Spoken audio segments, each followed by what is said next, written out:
Aujourd'hui, nous allons parler de l'importance de l'immobilier. Non, ne zappez pas, je peux mieux faire.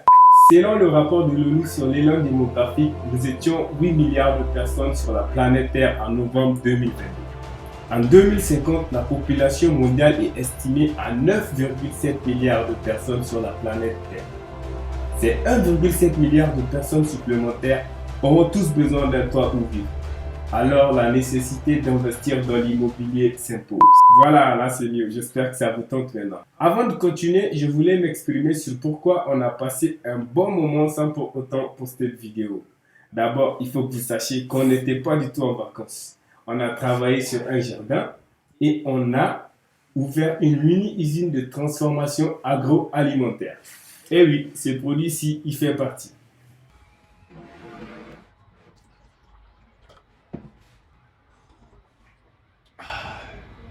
Quel bonheur!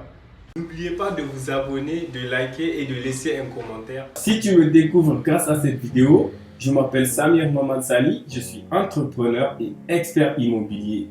Brièvement dans cette vidéo, je vais te présenter les 4 éléments dont tu as besoin de savoir pour évaluer ton projet immobilier. Alors, le premier élément dont je vais te parler aujourd'hui, c'est le terrain.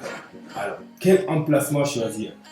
Nous le savons tous que les maisons en centre-ville sont extrêmement coûteuses et souvent difficiles d'accès pour des travaux de construction ou de rénovation. En tout cas, si vous comptez construire des appartements, des boutiques ou des bureaux hot standing, c'est sûrement l'option que je vous proposerai.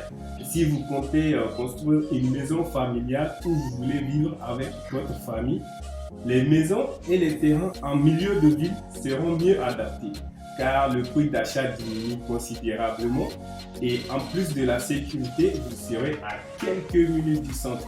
Il y en a aussi qui veulent investir sur le long terme dans la construction des maisons à usage locatif.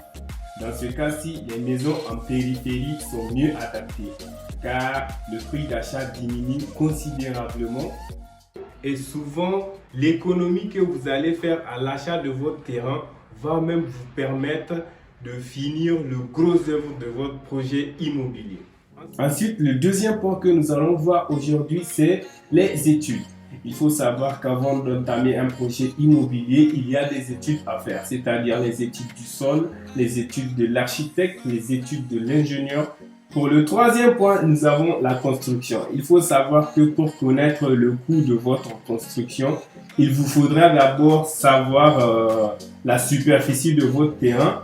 Ensuite, savoir combien sera la superficie utile, c'est-à-dire la superficie sur laquelle vous allez construire et combien vous allez laisser pour le garage et le jardin et tout ce qui s'ensuit. Donc, si vous avez peut-être un 200 mètres carrés, la surface constructible peut être de 150 mètres carrés avec 50 mètres carrés de garage. Si vous comptez construire un 1+1, il va vous falloir calculer la surface de la fondation, ensuite la surface du rez-de-chaussée, la surface du premier niveau. Alors, le quatrième point, c'est les équipements. J'ai remarqué qu'ici, presque en Afrique ou disons ici au Niger, les gens n'y prêtent pas vraiment très attention. C'est de finir votre maison et puis vite, sans pour autant mettre un minimum de commodité, c'est-à-dire tout ce qui est électroménager, les frigos, les micro-ondes, le salon, au moins 2 à 3 lits.